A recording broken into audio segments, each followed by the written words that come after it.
Olá, muito bem-vindo, muito bem-vinda a mais um podcast Dica de hoje, para falarmos sobre ações, mercado, negócios em geral. E claro, você já sabe, nesses episódios, quem me acompanha é o Daniel Nigri, analista CNPI, fundador do Dica de hoje, meu chefe. Bem-vindo! Oi, Paty, sempre um prazer estar aqui. Obrigado por mais essa participação. E vamos hoje falar bastante sobre o mercado de ações. Exatamente. Hoje vamos ampliar o leque. Vamos falar, inclusive, sobre BBB. Mentira, ninguém vai falar sobre Big Brother, não. Só uma piada.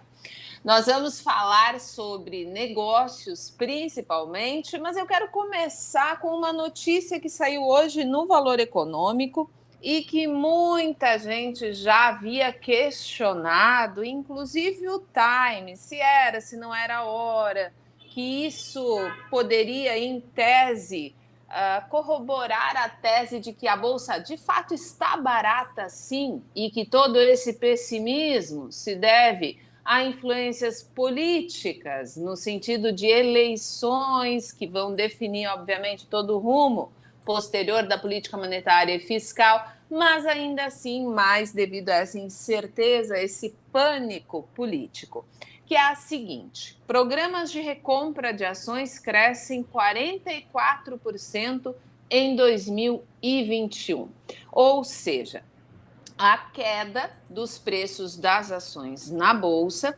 faz com que essas empresas que estão menos endividadas, segundo o levantamento, aliás, bem menos endividadas, façam esse movimento, então, de ir às compras. Foram abertas 108 iniciativas, segundo a CVM, contra 75 no ano de 2020. Lembrando que o pico, ainda segundo a reportagem do Valor Econômico, aconteceu no mês de dezembro e essa tendência continua agora em 2022, onde já ocorreram 9 anúncios até a data de ontem, dia 17 de janeiro de 2021. A recompra, você já sabe, principalmente se acompanha os nossos relatórios aqui no Dica de hoje, ela é sim estratégia, visto que a empresa possui dinheiro, possui um equilíbrio financeiro, o preço de mercado é considerado bem aquém do que acredita-se que a empresa vale, logo, analisando o longo prazo, o projeto da empresa é sempre uma ação a ser considerada. E, claro, não menos importante, isso acaba sinalizando, porém, no meu ponto de vista, eu aqui como analista de negócios e não de mercado, não necessariamente isso configura 100% dos casos, mas sim, em grande parte, sinaliza confiança de que a gestão acredita no próprio negócio. Embora, de novo, não é 100% dos casos, não podemos generalizar. As ações estão baratas, é o slogan da maior parte do mercado. A bolsa está barata, aproveite, é hora de comprar, é hora de acumular, enfim. A pergunta primeira de muitas que virão nesse podcast, que vai ser dividido em duas partes, aliás, vai ser parte 1 e parte 2, eu quero perguntar para o Daniel o seguinte: os papéis, eles estão de fato sendo negociados abaixo da média histórica? A desvalorização que o Ibovespa tem sentido agora em 2022, não vamos nem olhar para 2021, ela continua com o mesmo viés de incerteza política, mas os negócios estão bem? A maior parte está, sim, com um equilíbrio financeiro bem razoável, ou seja, menos dívida, gerando mais caixa do que na última recessão lá em 2015, 2016. Portanto, nós temos aí um vislumbre de um médio prazo, digamos assim, mais otimista na visão do Daniel Nigri? Bom, Paty, obrigado por essa introdução toda, né? É interessante falar sobre essas questões. Eu, inclusive, agora estava fazendo vídeo de sábado e a gente aborda esses itens, inclusive pegando dados do MSCI Brasil, que, por um lado, mostra assim, que o Brasil está barato. Agora, e a grande questão do estar barato ou estar caro, a gente não basta olhar se está barato ou se está caro, a gente tem que perceber também o porquê que está barato e o porquê que está caro. Eu acho que esse que é o grande ponto, né? Porque senão você fica naquela mesmice. Por exemplo, se a gente passar para ações, a gente vai falar assim, o Banrisul está barato. Se você olhar só o múltiplo, você vai olhar a Neoenergia que a gente tratou outro dia e vai falar, está barato. Você vai olhar lá o preço sobre lucro, vai olhar e vai estar barato. Se você pensar assim, Petrobras, se você olhar o preço sobre lucro dela, você vai falar, tá barato. Então, o que você tem que olhar é o porquê essas empresas estão baratas, por que o Brasil está barato, e eu sempre falo isso. Na minha visão, é muitíssimo simplista a gente falar que é apenas eleições. O problema do Brasil antes fosse apenas eleições. O problema do Brasil, para qualquer pessoa que analisa a economia, principalmente o Brasil não consegue mais crescer. Tá? Esse é o grande questão do Brasil. Então, o Brasil está lá desde 2012 com o mesmo tamanho de economia. E o mercado de ações busca o quê? Ele busca crescimento. Então, você é um investidor estrangeiro e você quer investir em vários países. Você tem uma cesta de países. Você tem lá um Peru que está crescendo bem, você tem uma Colômbia que está crescendo bem, você tem um Panamá que está crescendo bem, só para ficar aqui na América do Sul e América Central. E você tem um Brasil, por exemplo, que está, enfim, né, com o mesmo patamar de economia. É claro que esses investidores vão querer um desconto em relação aos outros que estão crescendo. Da mesma forma que você vai querer um desconto para investir em Banrisul ao invés de investir no BTG Pactual. Tá? Então, isso tem que ser muito levado em consideração. Isso não está sendo levado em consideração por esses youtubers, esses instagramers, etc., que estão falando que o Brasil está barato. Agora, você vai me perguntar assim, nossa, Daniel, você está pessimista, então não é para comprar Brasil? Não, pelo contrário, eu estou comprando para caramba o Brasil. Tá? Mas a gente tem que entender que existe motivo para o Brasil estar barato e quem compra hoje Brasil acredita que, passado esse ano, tá? Que eu não gosto de botar a culpa na eleição. Passado esse ano que os juros vão estar altos, que a inflação vai estar alta, que vai ser mais um ano de ajuste na economia brasileira, que o PIB do Brasil ou não vai crescer ou até vai cair, que o Brasil entrou em recessão técnica no último trimestre.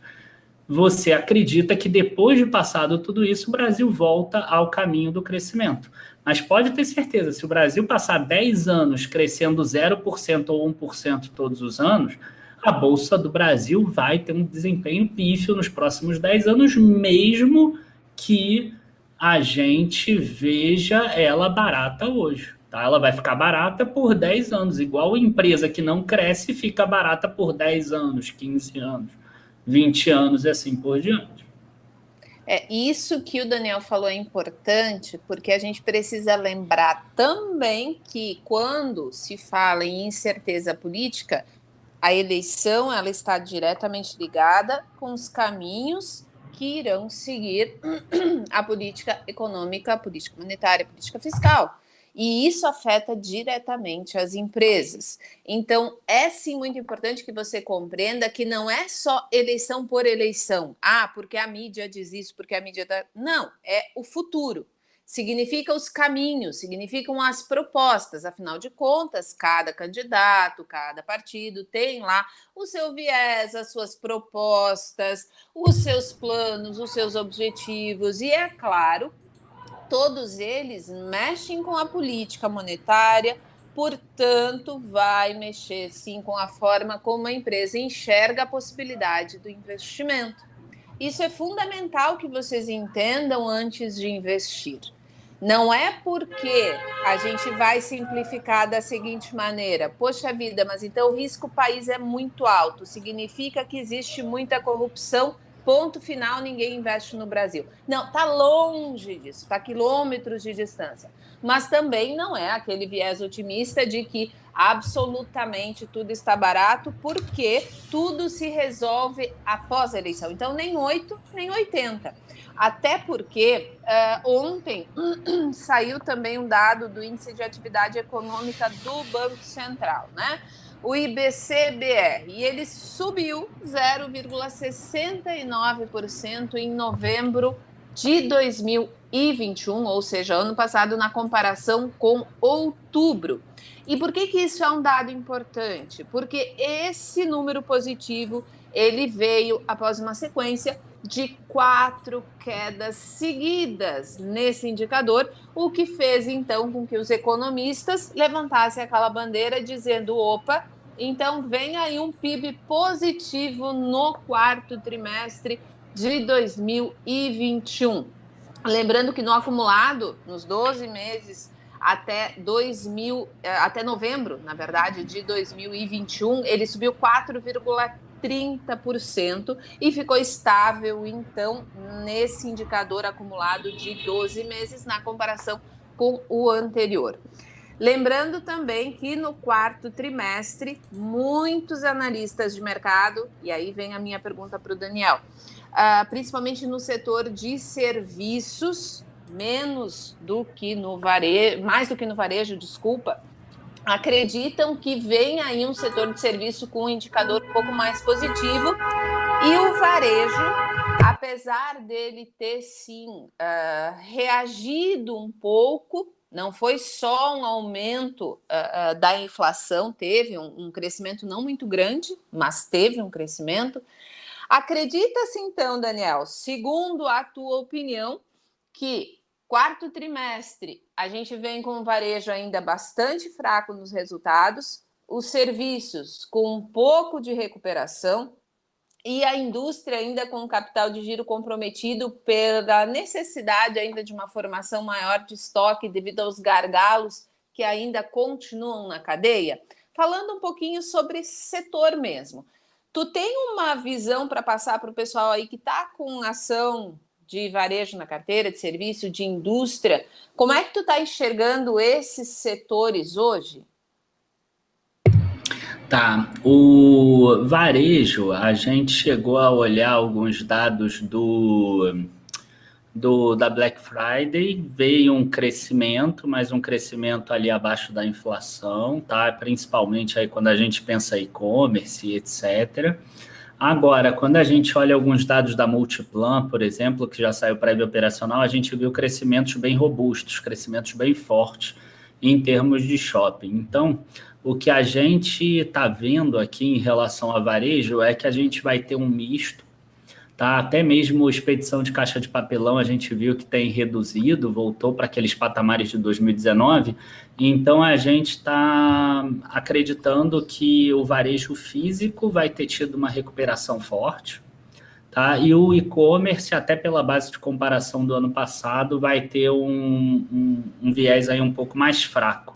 Tá, ele vinha crescendo a taxas muito fortes todos os anos anteriores, até mesmo antes da pandemia, e agora, como cresceu muito em 2020, é como se tivesse crescido 2 anos em um só. Então, esse ano vai ficar um crescimento um pouco menor, vamos dizer assim, e a gente imagina isso pela questão da expedição de caixas de papelão. Tá?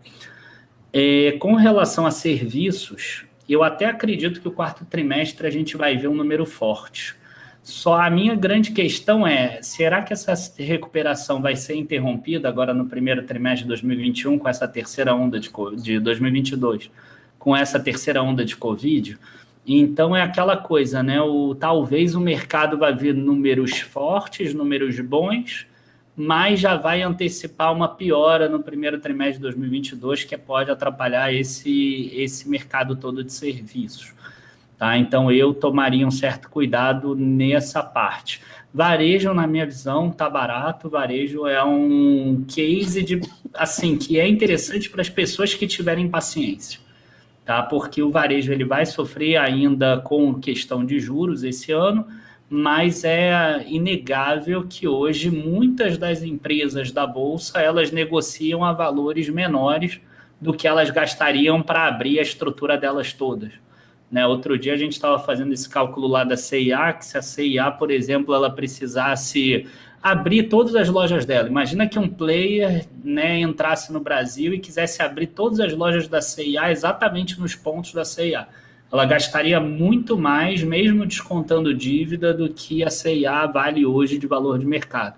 Então, algum desconto existe nessas empresas, só que são empresas que vão ter problema ainda por causa de juros, por causa de crédito, por causa da própria questão da queda da renda do trabalhador também, e que vai acabar afetando esse consumo que não é um consumo obrigatório. Então, é interessante pensar dessa forma. E com relação à indústria, que você perguntou no final, na minha visão, a indústria automotiva é uma das que são chave nessa equação. Ela é uma indústria que ainda está com estoque baixo, a gente viu ali dados, mas a Anfavea agora acabou de mostrar os dados de dezembro. Os dados de dezembro já vieram melhores do que os dados de novembro e de outubro, então a gente já começa a ver uma recuperação, só que assim, é uma recuperação sobre uma base que era a menor dos últimos 10 anos. Então a gente tem, por um lado, né, uma espécie de uma carteira, entre aspas, de pedidos de carro, que é aquela demanda que ficou paralisada nesse período, que é claro que ela pode ocorrer ou não, porque teve uma queda da renda do trabalhador, e a gente tem uma questão de estoques aí mais baixo também. E aí eu acredito nessa parte da indústria automotiva ao longo de 2022, para que ela se recupere. Quando a gente fala de indústria automotiva, a gente pode pensar mais amplo, tá? A gente pode pensar em mercado de agronegócio, mercado de caminhões, de implementos, não apenas veículos leves como carros, automóveis, etc. A outra indústria que é chave também na minha visão para mercado interno seria a construção civil. Essa talvez a gente já veja um pouco mais de dificuldade, embora os números do quarto trimestre estão mostrando aí que ainda estão fortes, né? As construtoras, ontem saiu o resultado da MRV em alta, saiu da Melnick também em alta. Já vamos falar sobre elas também. E eu não cheguei a ver no detalhe não, mas eu vi ali que elas conseguiram crescer vendas, etc. Talvez o patinho feio do setor tenha sido a Cyrela até agora, que teve uma redução em relação ao terceiro trimestre, mas a maioria delas, Moura do B também cresceu. Então, a gente está vendo um setor que, pelo menos no quarto trimestre, ainda demonstra alta, só que o mercado continua batendo, achando que em algum momento essa crise vai acabar chegando. O que eu tenho visto é que o financiamento imobiliário não subiu tanto e hoje as pessoas conseguem o financiamento imobiliário, inclusive abaixo do valor da Selic atual de 9,25. Tá? Então, para mim, varejo bom, visando longo prazo. Serviços, eu acho que o mercado vai ficar com medo por causa da terceira onda de Covid, talvez uma restrição das pessoas, até não obrigatória, mas a própria pessoa vai ficar com medo de sair. Ela vê que está se batendo recorde de novo, né? Está chegando perto da máxima da média de casos, por exemplo. E indústria, o Brasil melhora se a gente tiver uma alta da indústria automotiva, que eu acho que é mais fácil, e a indústria de construção civil, que aí eu tenho algumas dúvidas. Tá? Então, seria mais ou menos por aí. Seguindo nessa linha que tu falaste agora de serviço, eu recebi muita pergunta falando de indústria da saúde, setor da saúde, laboratórios, indústria farmacêutica, etc. Então, as perguntas eram: Daniel, claro, pedindo para perguntar para ti, né? Daniel, o que acontece com tal ativo se a Covid vem mais forte? O que acontece? A questão é que as notícias são as seguintes: os laboratórios têm pouco estoque para teste. E aí as pessoas lembraram, opa, lá em 2020, a receita de algumas dessas empresas por conta dos testes da Covid aumentou razoavelmente. Visto que grande parte, não todas, mas a maior parte desses ativos está sim, ou sofreu uma queda grande na cotação, seria um momento de olhar com mais carinho, devido justamente a esse gatilho de um potencial, né, aumento aí da receita vinda justamente desses testes, ou o comprometimento justamente desse estoque que pode não ser normalizado na velocidade que as pessoas imaginam, pode não trazer todo esse aumento de volume, portanto, comprometendo parte de receita. Ou a tua tese, ainda, para o setor da saúde é que é um setor que todo mundo teria que ter em carteira? Tá, a gente tem que tomar cuidado com essas relações de causa e efeito, porque é muito difícil que a gente consiga acertar essas relações exatamente. Por quê? Porque dessa vez já vai ser diferente da anterior. Por quê? Porque as empresas, as gestões, elas aprendem, né? Então, a gente vê algumas diferenças. Vou dar um exemplo diferente aí da saúde. A gente viu que, por exemplo, quando teve uma restrição, né, na circulação lá na primeira onda de Covid, a gente teve o quê? Uma alta dos ativos de e-commerce. A gente viu a B2W crescendo muito, a Magazine Luiza disparando, Localweb disparando, Via Varejo também andando bastante bem. E essas eram as empresas de e-commerce e que deram resultado naquele momento em 2020. Foram até as principais altas da Bolsa junto com as siderúrgicas naquele ano.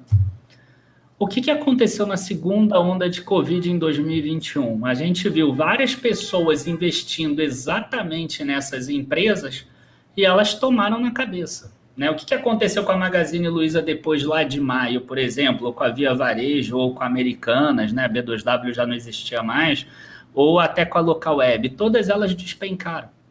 Então, a gente precisa tomar muito cuidado com essas relações de causa e efeito, porque o mercado aprende, porque as gestões aprendem também a trabalhar melhor o estoque, a entender o que é, o que não é, e eles vão ter uma visão melhor do que a gente em relação ao que pode acontecer. Então, toma cuidado com isso.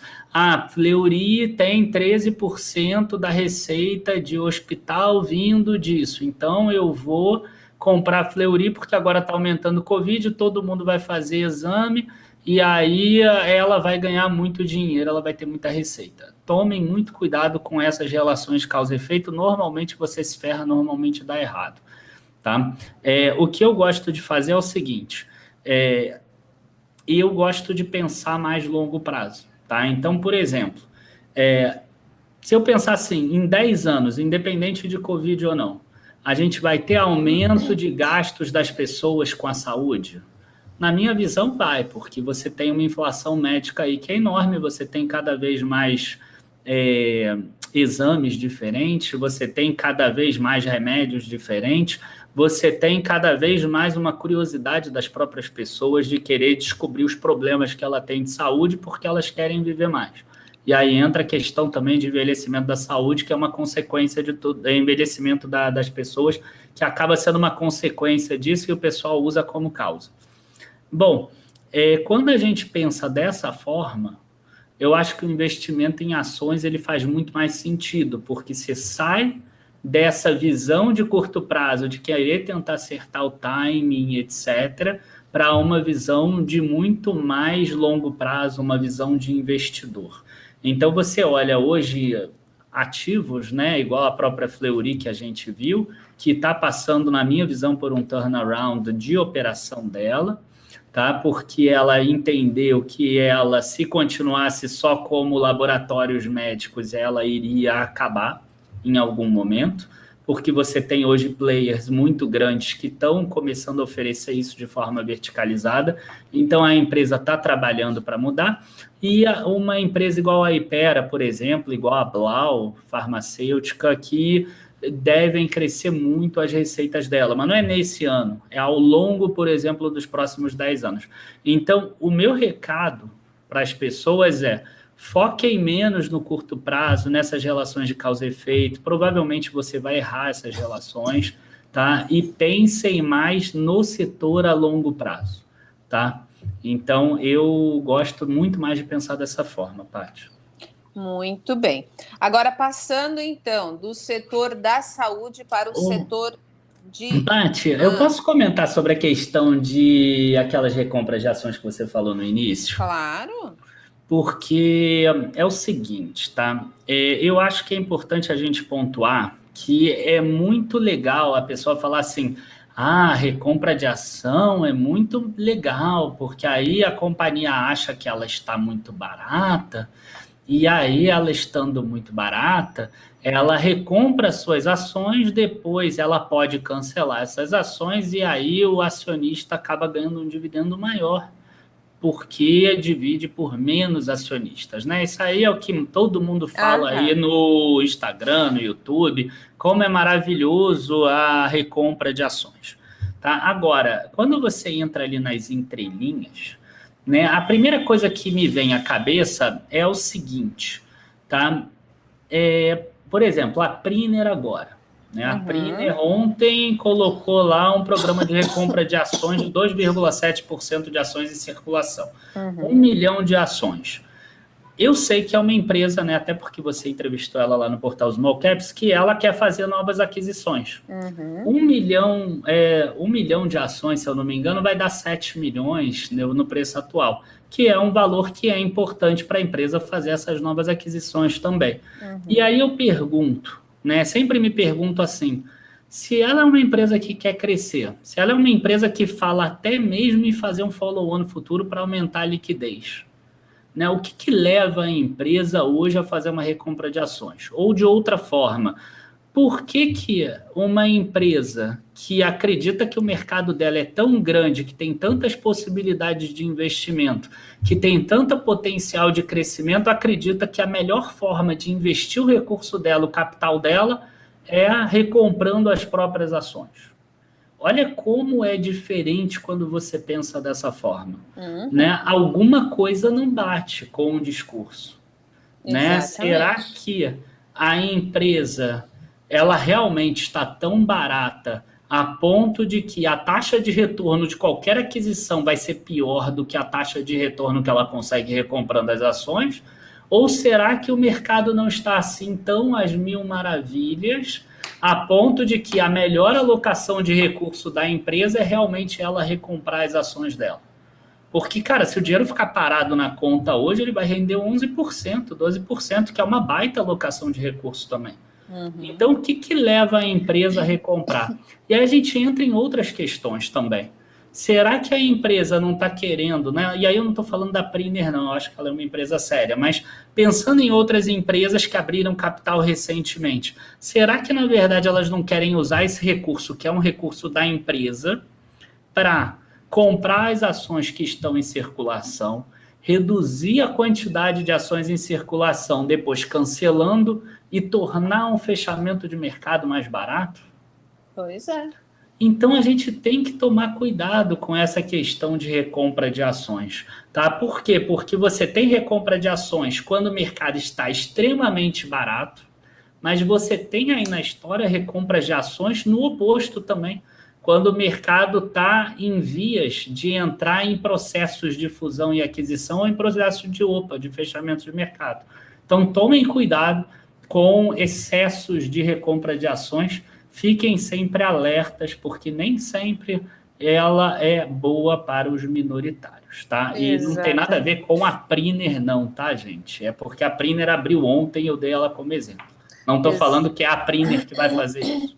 Exatamente, por isso que lá, quando a gente iniciou a conversa, quando nós iniciamos a conversa aqui hoje, foi muito importante lembrá-los de que não é 100% dos casos que pode ser aplicada essa ideia de que está barato, tão barato que até a empresa está comprando. Então, não são todos os casos iguais, empresas são diferentes, gestões são diferentes, as estratégias são distintas. Se tu pegar uma empresa que já está consolidada, que tem um bom mercado e que é, em tese, um investimento mais conservador... Você pensar uma Vale, por exemplo, faz sentido ela recomprar a ação, porque ela está gerando caixa pampa Se ela crescer a produção dela, despenca o preço do minério de ferro e ela não quer partir para outros negócios, o investimento dela vai crescer daquela forma como já está projetado. Para ela faz sentido recompração. Mas uma empresa que está buscando crescimento em aquisições e etc., cara, na minha visão, não faz sentido ela recomprar ação. Ela dá para mim um sinal completamente dúbio, por exemplo. Exatamente. Inclusive, por mais de uma vez, a gente conversou sobre isso lá nos grupos da monitoria.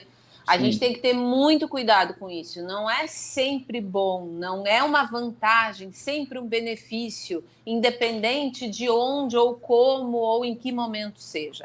Análise de negócio deve ser feita individual. Você analisa, obviamente, o setor, mas depois você traz, sim, para o micro, porque é muito importante. Vamos passar agora para as construtoras, porque assim, toda semana o pessoal ouve o podcast e aí manda lá no direct do Instagram, pergunta para o Daniel isso, pergunta para o Daniel aquilo. Pois então, eu vou perguntar de uma empresa que eu vi a pergunta só hoje de manhã. Diz o seguinte, olha, a Direcional fez uma aquisição. Ela vai adquirir 60% de participação em 4 projetos imobiliários em desenvolvimento da Cyrela, no Rio de Janeiro. São 3.560 unidades com um VGV de aproximadamente 625 milhões de reais, visto que, veja bem, é um acordo para aquisição e a concretização ainda vai ser definida pelas duas empresas, A questão é, o Daniel gosta ainda bastante da Direcional? A Direcional ainda está cara em relação aos pares? E esse movimento de aquisição faz sentido na visão do Daniel Nigri? Tá, vamos lá. A primeira coisa é que não é o primeiro memorando de intenções que tem entre a Direcional e a Cyrela. Né? Aconteceu um outro no dia 20 de dezembro de 2021, de 650 milhões de reais de VGV potencial estimado. Aqui é importante a gente dizer que VGV potencial estimado não é VGV realizado, ok? Exato. As pessoas elas têm uma dificuldade de entender isso, porque aí elas já acham que é esse valor.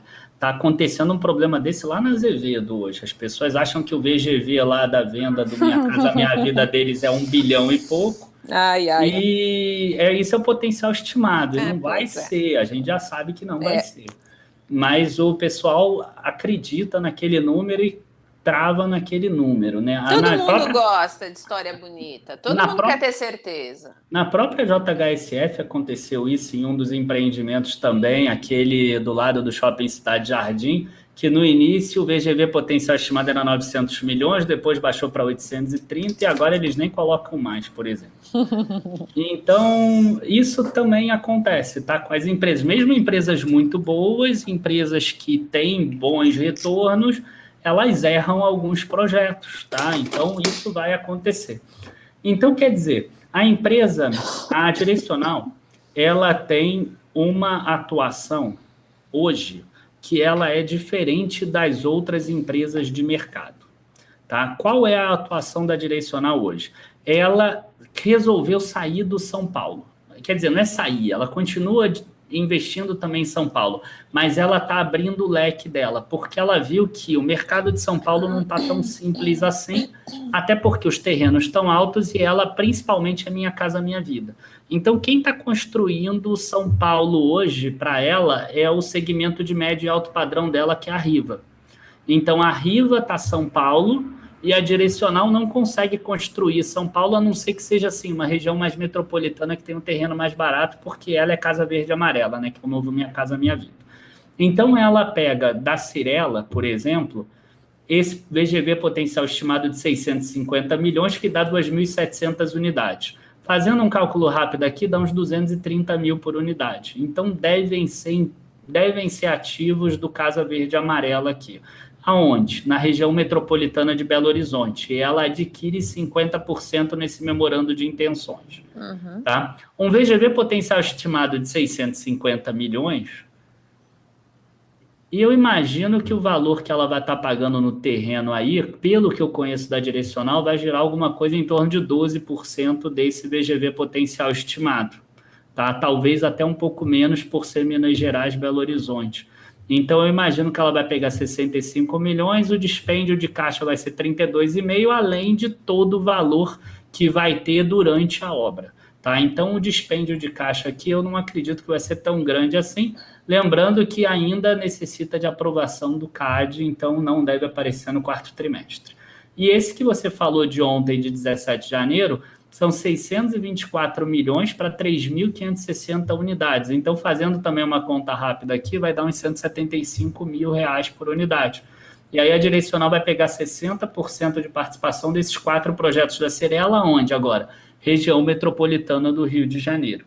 Tá? Então, a Direcional está construindo aonde? Rio de Janeiro, Minas Gerais, Amazonas, são lugares que as pessoas não querem. Sim. Tá? Quem está conseguindo fazer isso também? Sair das grandes cidades. A Melnick no sul e que gerou bons resultados. A Moura do B no Nordeste que gerou bons resultados. Então é uma empresa que está avaliando essas possibilidades. Ela deixa a Riva trabalhando em São Paulo, que estão com terrenos caros, ela não tem a limitação do Casa Verde e Amarelo, e ela consegue terrenos aí mais baratos e projetos mais baratos. Então, eu acredito que nesses 2 projetos, a Direcional vai acabar fazendo a margem que ela consegue fazer, normalmente. É um projeto junto com a Cirela. A Cirela é uma empresa que ela teve mais dificuldade de venda, ela deve estar precisando conseguir captar recursos, e ela também deve estar querendo fazer o oposto, né? Ela está tentando sair dessas cidades. Ela prefere focar mais nas principais cidades aí, principalmente São Paulo. Então, acho que casa bem a estratégia das 2 empresas. E com relação à Direcional, se você olhar múltiplos, principalmente preço sobre valor patrimonial, que é o que eu olho quando tem essas quedas muito fortes de construtora, a gente vai ver que a Direcional é realmente uma empresa das mais caras que tem hoje na Bolsa com relação a esse indicador. Então, a gente precisa tomar um certo cuidado. Em compensação, é uma das empresas que o mercado já entendeu que ela tem um bônus dentro dela. E esse bônus se chama Riva. E a Riva, ela pode abrir capital provavelmente em 2023. Ela tentou abrir em 2020 capital da Riva, não deu certo. E quando a Riva abrir capital, ela vai ser uma empresa grande. Tá? E quando ela abrir capital sendo uma empresa grande, ela vai estar aí no mesmo patamar de outras empresas que hoje tem valor de mercado aí de R$1 bilhão, por exemplo, muito provavelmente.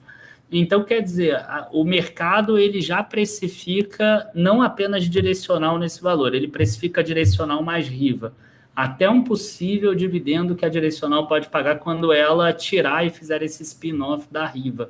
Algo muito similar com o que a Cirela fez em 2020, e aí ela acabou pagando bons dividendos, etc., quando ela fez o spin-off, tanto da Lavi quanto da Plano & Plano. Tá? Então, eu imagino que o mercado está pagando mais caro a Direcional por causa disso também. Seguindo nessa linha da Cirela, já que tu já comentou sobre a Lavi, uma pergunta também em relação a essa possível entrada da Lavi no programa habitacional Casa Verde e Amarela. Na visão do Daniel Nigri, isso seria, de repente, uma boa premissa para olhar com mais carinho para ela ou não? Tiro no pé. Tiro no pé, não tem nada a ver, nada a ver, cara. Você imagina um cara, nossa, que comprou um Lavi Versace, tá? Que eu visitei o apartamento decorado, o Versace, só o apartamento decorado custou alguma coisa em torno de 10 a 15 milhões para a Lavi fazer. De tanta peça que tinha ali importada. É aquele que tu comprou 2, né? Entendi. Não, eu não. Cara, imagina uma pessoa compra um Lavi Versace e sabe que talvez uma pessoa vai estar comprando um Lavi de R$200 mil, Casa Verde e Amarela. Cara, é um tiro no pé isso. Para mim é muito ruim para a marca. Muito ruim para a marca. Que ela já falou que são estudos preliminares, tá? Que por enquanto não altera, obviamente, em nada o funcionamento do processo da companhia, mas esses estudos existem porque existe essa possibilidade de atuação. Mas então vocês já imaginam, né, pela ênfase do Daniel, que não é uma boa ideia, né? Assim, tem como atenuar esse problema. Como? Você cria uma marca nova para o Casa Verde e Amarela e tira ela de dentro da Lavie, assim. Você não cria. Foi o que a Cyrela fez com a Plano e Plano. Então, quer dizer, é o que a Direcional está fazendo com a Riva. Ela não vende os de o segmento alto padrão com a marca Direcional. Ela vende com a marca Riva. Então, ao longo do tempo, ela vai criando uma Riva que é muito mais forte, assim, como marca. Então, a pessoa de São Paulo, ela vai entendendo que Riva, né, e de outros lugares, ela vai entendendo que Riva é uma marca do segmento alto padrão. Se ela vir criar uma marca para esse segmento Casa Verde e Amarelo, fica menos pior. Agora, esse ano de 2022... vai ser muito complicado para segmento Casa Verde e Amarela, porque a gente tem alguns problemas que a legislação de hoje não conseguiu resolver. E quando a gente tem uma alteração muito grande da margem, a gente acaba tendo problema. Primeiro o teto da margem do Casa Verde e Amarela. Então, cada lugar tem um teto, só que aumentou o valor dos insumos. Né? Aumentou o valor dos terrenos, aumentou a inflação, aumentou o custo de mão de obra. Se bem que o INCC, o último mês, a mão de obra só subiu 0,05%. Então, a gente tem uma situação hoje que vai acabar, ou as empresas não vão lançar, ou elas vão comprometer margem. Não tem muita solução em relação a isso. Tá? Inclusive, para isso que tu falou ontem, depois da divulgação das prévias da MRV, o próprio Menin, né, da MRV, disse para os jornalistas, enfim, para a mídia em geral, que a inflação aumentou 40% e não houve ajuste no teto da faixa 3. Sim. Então, na verdade, houve ajuste mínimo na faixa 3 e nenhum ajuste na faixa 2. E, portanto, as margens dessas companhias, elas ficam pressionadas e elas vão concentrar os lançamentos justamente nessa faixa 3, que teve um pequeno ajuste, e aí cada uma dessas incorporadoras, como o Daniel falou, tem a sua marca própria, destinada justamente para esse tipo de imóveis, que é média renda. E aí as outras faixas, elas ficam esquecidas. Mas Sim. Isso não significa que essas incorporadoras não tenham esses produtos para lançar. E isso, contabilmente, fica mais fácil de enxergar quando tu tem um pouquinho de conhecimento do método de contabilização das construtoras. E aí eu quero falar também... Tá, deixa eu só comentar com relação a essa questão do Menin, porque ele é muito malandro também, né? Pô, ele sabe trabalhar o mercado. Claro, ele tá falando isso por quê? Porque a empresa dele, a MRV, cresceu pra caramba a quantidade de venda lá no exterior. Então ele tá querendo mostrar assim, olha só, eu já imaginava que o mercado ficaria ruim aqui e eu trabalhei antes. Agora, os meus concorrentes não fizeram isso. Então, olha só como a MRV é maravilhosa, olha como ela antecipa, olha como ela é pioneira. Então, tem muita malandragem aí no meio também, né? A gente tem que tomar cuidado também com essas falas de Rubens Menin, porque ali é um empresário muito casca-grossa, aquele ali conhece bem. Exatamente. E falando justamente sobre esses resultados da MRV, ela lançou 2,14 bilhões de reais nos últimos 3 meses. Isso significa uma alta de 0,6% e ela vendeu 1,47 bilhão, ou seja, ela reduziu a venda. Então, ela lançou mais, mas ela vendeu um pouco menos. No acumulado do ano, os lançamentos tiveram alta. Mais de 21%, foram 7,2 bilhões de reais, mas vejam só, as vendas encolheram, reduziram 14,9%, totalizando então 6,1 bilhões de reais. E aí a pergunta que eu recebi também com bastante frequência, afinal de contas, tu é conhecido como um dos maiores nomes do mercado quando se trata de análise do setor imobiliário, né, chefe? Então vamos lá. O que significa, isso é o investidor pessoa física te perguntando, lançou mais, mas vendeu menos, está na hora de ficar bastante preocupado ou não? Eu acredito, tá, que muitas empresas estão fazendo lançamento, primeiro para cumprir guidance, tá? E é importante você mostrar para o mercado que você conseguiu. Mas tem uma outra questão também que eu acho que é importante. Se você é uma pessoa que acredita que a taxa de juros não vai subir muito em termos de financiamento imobiliário, que vai continuar existindo demanda por habitação, se você espera para fazer o lançamento só no final, por exemplo, desse ano de 2022, muito provavelmente você vai acabar construindo mais caro. Tá? Por quê? Porque vai estar já mais aumento ainda de insumo e o mercado está com certo receio disso. Então, por mais estranho que possa parecer, as empresas, elas fizeram estoque de insumos, tá? Elas fizeram estoques ali de aço, de ferro, de vergalhão, de um monte de coisa, principalmente essa parte de siderurgia, e aí elas fazem o lançamento. Fazer o lançamento é uma coisa, começar a construir é outra, tá? As empresas, elas têm lá no contrato um prazo determinado, mas elas podem atrasar, até por contrato mesmo, até 6 meses a entrega. Então, elas podem fazer um lançamento, elas podem abrir um stand de vendas e demorar a fazer a construção. Ela já faz o estoque, por exemplo, dos insumos. Então, eu acho que elas estão usando um pouco desse subterfúgio que elas conseguem fazer aí. Tá? Então, elas lançam, mas não necessariamente começa o canteiro de obras, não necessariamente começa a construção. Agora, você chegou a falar alguns números aqui, ó, ela lançou, né, 3,2 bilhões de reais em VGV, né, um preço médio por unidade de 260 mil reais. Agora, o que chama atenção é a AHS, que fez o lançamento de 1 bilhão de reais em VGV, né, que essa é lá no exterior. Isso. Então, você vê que dos lançamentos aqui, já em torno de 30% já são feitos lá nos Estados Unidos. O valor que eu falei antes foi só a incorporadora aqui, tá? Brasileira. Só a MRV isso, Brasil, não a MRV Co. Não.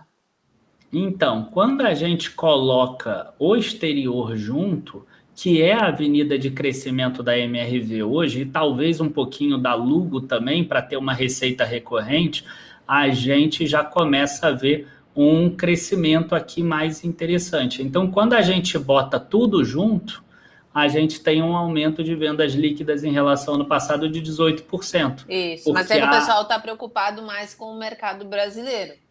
Eles ainda não enxergam a MRV nessa totalidade, nesse potencial lá fora. Mas é esse ponto que a MRV quer que o pessoal enxergue. Exatamente, mas a pergunta veio direcionada porque realmente está todo mundo preocupado, até porque não foi só a MRV, foi a Even também. A única das 3 que saiu ontem, que teve aumento tanto no VGV quanto nos lançamentos quanto nas vendas, foi a Melnick. Melnick, isso. Bom, a minha visão em relação à MRV é que o mercado, assim, a MRV, ela está buscando outras fontes de receita, outras fontes de renda. Ela consegue isso via Lugo, porque ela consegue receitas recorrentes, e isso, a própria JHSF tem isso via shoppings, via hotéis e gastronomia. A Gafisa está tentando fazer isso com a Gafisa Propriedades. Por quê? Porque não adianta, você não vai tirar a ciclicidade do setor de construção. A empresa que é única e exclusivamente construtora e você aceita comprar essa empresa construtora, você vai ter que aceitar que esse mercado sobe, desce, sobe, desce, sobe, desce o tempo todo. Porque o ciclo de construção é assim. como a empresa vai conseguir reduzir essa exposição ao ciclo de construção? Ela coloca outros ativos ali dentro que tenham uma renda um pouco mais recorrente. Algumas vão preferir um shopping, outras vão preferir fazer esses condomínios residenciais e alugar, como é o caso da MRV na Lugo. Outras, até como a própria MRV, vão preferir construir, talvez, no exterior, porque aí é difícil a gente ter um ciclo Brasil ruim e um ciclo Estados Unidos ruim ao mesmo tempo. Então, na minha visão, a gente está vendo uma migração de algumas empresas para uma tentativa de atenuar esse ciclo de construção. Exatamente. Então, é muito importante, nunca é demais relembrar, que você entenda o negócio inteiro. Então, muita gente preocupada com os números da MRV, pergunta para o Daniel, mas preocupado com o mercado brasileiro. Então, é muito importante que você conheça onde a empresa tem onde ela está fazendo esses lançamentos, a situação do caixa dela. É muito importante que você conheça também a gestão. Isso é fundamental, que você entenda o método de contabilização para que fique mais seguro na sua análise. Agora, dessas 3 que na verdade, a gente falou sobre 5, né? A gente falou sobre a direcional, indiretamente também sobre a Cyrela, visto que a gente falou sobre o Lavi também. A gente falou sobre a MRV, sobre a Even e sobre a Melnick, que foram essas últimas 3 que divulgaram os resultados. Delas, tu tem alguma que tu gosta mais e alguma que tu gosta menos? Bom, assim, aqui na minha visão, eu acho um pouco mais complicado é a própria Cyrela, tá? Mas eu não acho nenhuma delas cara, tá? Eu acho que a Cyrela tem completa condição de sair do patamar atual dela, tá? E não acho que ela esteja numa situação ruim. A Melnick eu vejo um risco maior porque ela está muito concentrada no Rio Grande do Sul, então isso, se o ciclo no Brasil já é complicado e já varia para caramba, você imagina quando você entra num ciclo de um estado só. Aí compra o Banrisul. Então.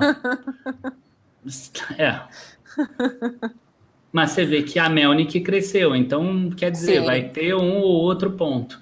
Quando a gente pensa segurança, na minha visão, a Even tem um caixa absurdamente grande, então ela talvez passe com mais segurança com relação a isso. Tá? Se a pessoa acredita que o Brasil vai ter um problema grande, já seria mais caso de entrar na MRV, porque a MRV, a Even hoje, ela tem 762 milhões de caixa líquido e um valor de mercado de 1 bilhão e 300 milhões. Isso. Então, quer dizer, ela é 549 milhões de firma, 700 milhões de caixa. Então, é uma empresa que praticamente tudo é caixa. Né? Assim, 60% é caixa. Então, ela passa pela crise. Por qualquer crise que seja, ela passa. Né? A MRV ela já vai focar mais no exterior. Se você acredita que o mercado dos Estados Unidos vai crescer, já é por aí, tá? E a Direcional é uma empresa que ela tá um pouco mais cara do que as outras e que ela tá gerindo aí, ela tá gestando, vamos dizer assim, uma empresa nova que é a Riva dentro dela. Então, você vê, uma Even hoje vale 1 bilhão e 300 milhões, né? A Melnick mesmo que a gente falou, estou pegando empresas que são mais recentes em termos de capital aberto. Ó. A Melnick vai valer menos, porque ela faz parte da Even também, 779 milhões. Ó. Valor de firma de 510 milhões, também muito barato aqui. Quer dizer, o caixa líquido de 510 milhões, valor de firma 269 milhões. Também é muito barato. Enfim, o setor todo está barato, mas ele está barato para você esperar 2 ou 3 anos. Quando que ele vai valorizar? Quando a gente tiver uma queda de volta dos juros. Tá? Ele não vai valorizar muito antes disso. Exatamente. Até porque lembra sempre que a questão do juro, a questão do juro interfere mais forte em umas do que em outras. Avaliar essa questão do caixa é sempre muito importante. Fazer o comparativo do valor de mercado.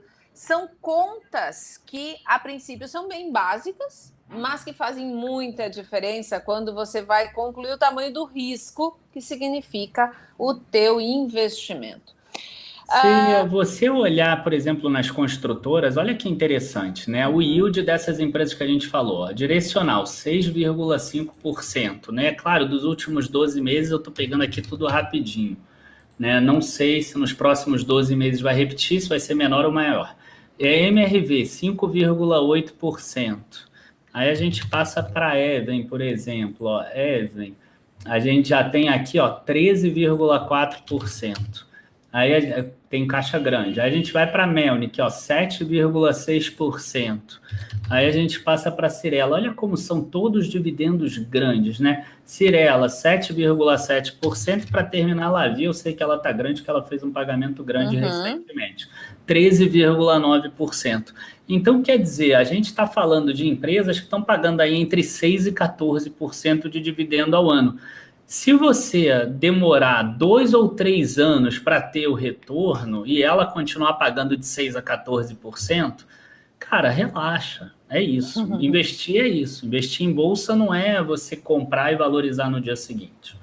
Entendeu? Você tem um potencial de ganho na valorização que vai acontecer em algum momento, e enquanto isso você vai ganhando um dividendo que é bastante grande.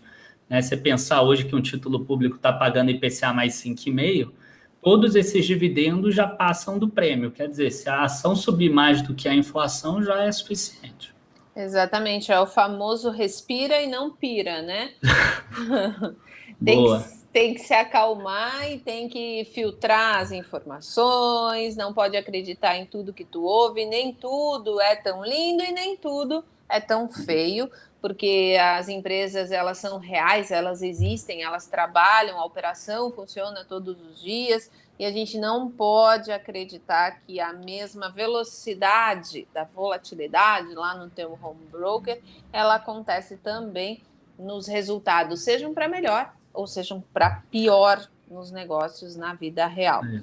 Chefe, para finalizar a nossa conversa, mais alguma coisa que tu gostaria de deixar aí para o pessoal nessa semana? Sim, já que esse vai entrar, né, a gente já vai botar hoje mesmo nessa primeira parte, eu acho que vale a pena a gente deixar bem aí direcionado que eu acredito que o mercado vai acabar contabilizando bem a Oi hoje, tá? A Oi BR3, eu acho que o pessoal deveria ficar de olho, porque teve ontem já o início da questão do CAD para a venda da Oi Móvel para Vivo, para Claro e para TIM.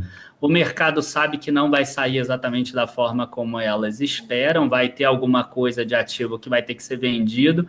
A própria Algar Telecom já está de olho em alguns desses ativos, outras empresas menores também, mas o direcionamento dessa venda da Oi Móvel com uma possível aprovação com algumas restrições deve fazer o preço da Oi andar aí nos próximos dias, enfim, eu acredito que isso saia essa semana ainda.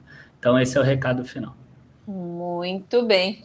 Eu quero agradecer, então, o tempo, a gentileza, os conhecimentos do nosso analista-chefe e fundador do Dica de hoje, Daniel Nigri. Obrigada pela companhia, como sempre.